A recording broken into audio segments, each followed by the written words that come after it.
বঙ্গবন্ধু শেখ মুজিবের নেতৃত্বে এই বিধ্বস্ত বাংলাদেশ স্বল্পোন্নত দেশের মর্যাদা পেয়েছিল জাতিসংঘ কর্তৃক। তিনি মাত্র ৩.৫ বছরের মধ্যে মাথাপিছু আয় $২৭৭ মার্কিন উন্নীত করেছিলেন, যেটা অসাধ্য সাধন করে গিয়েছিলেন। আমাদের দেশের সার্বিক উন্নয়নে প্রকৌশলীরা অবদান রেখে যান। আমি বিশেষভাবে উল্লেখ করি আমাদের দেশের যারা কীর্তিমান প্রকৌশলী ছিলেন, যারা আপনাদের পথ দেখিয়ে গেছেন সামনে এগিয়ে যাবার, সেই প্রকৌশলী doctor M A Rashid, doctor এফ.আর. খান, আইএবির অন্যতম প্রতিষ্ঠাতা প্রকৌশলী এম এ জব্বার সহ যারা নিজেদের মেধা, মনন, যোগ্যতা, সৃজনশীলতা দিয়ে বাংলাদেশের প্রকৌশল শিক্ষা ও পোশাকে আরও একটা উন্নত অবস্থানে পৌঁছে দিয়ে গেছেন। আমি তাদেরকেও স্মরণ করছি।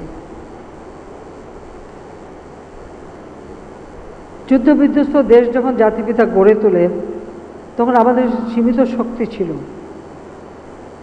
রাস্তাঘাট, পুল, ব্রিজ সব বিধ্বস্ত। সেই হার্ডিন ব্রিজ, ভৈরব ব্রিজ থেকে শুরু করে প্রতিটি রাস্তা, আমাদের port, Chattogram port, Khulna port, মাইনকোতা এবং বিধ্বস্ত। সমস্ত রাস্তাঘাট, স্কুল, কলেজ থেকে শুরু করে মসজিদ, মাদ্রাসা, মন্দির, গির্জা কোনো কিছু বাদ যায়নি পাকিস্তানি হানাদার বাহিনীর ধ্বংস করেনি।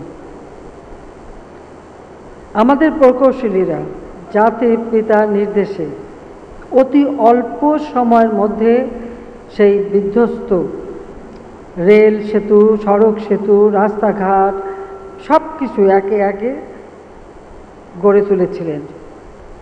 যে সমস্ত কলকারখানা তারা পরিত্যক্ত রেখে গিয়েছিলেন, সেই কলকারখানা সহ বিভিন্ন প্রতিষ্ঠানগুলির সংস্কার করা এবং পুনর্নির্মাণের কাজ করেছিলেন। এত অল্প সময়ের মধ্যে এতগুলি কাজ করা, আমাদের প্রকৌশলীরা সেই সময় যারা আন্তরিকতার সাথে কাজ করেছিলেন তাদের যে মেধা এবং যোগ্যতা সেটারই প্রমাণ রাখে। আমি তাদেরকে স্মরণ করি আজকে।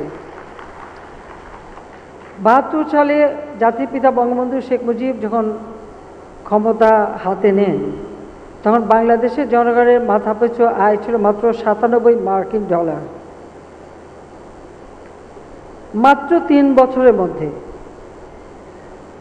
তিনি যে একজন দক্ষ প্রশাসক ছিলেন, তিনি আমাদের ৯ মাসের মধ্যে একটি সংবিধান রচনা করেন। 10 মাসের মধ্যে সেটা আমরা গ্রহণ করি এবং যেখানে বাংলাদেশের সার্বিক উন্নয়নের সমস্ত দিক নির্দেশনা রয়েছে এবং বিধ্বস্ত বাংলাদেশ গড়ে তুলে বাংলাদেশকে স্বল্পোন্নত দেশে তিনি উন্নীত করেছিলেন এবং জাতির পিতা বঙ্গবন্ধু শেখ মুজিবের নেতৃত্বে এই বিধ্বস্ত বাংলাদেশ স্বল্পোন্নত দেশের মর্যাদা পেয়েছিল জাতিসংঘ কর্তৃক। তিনি মাত্র ৩.৫ বছরের মধ্যে মাথাপিছু আয় $২৭৭ মার্কিন উন্নীত করেছিলেন, যেটা অসাধ্য সাধন করে গিয়েছিলেন। ১, ২, ৩ ঢাকায় জমি জিতে নিন 100% ক্যাশব্যাক সহ 20 কোটি টাকার পুরস্কার।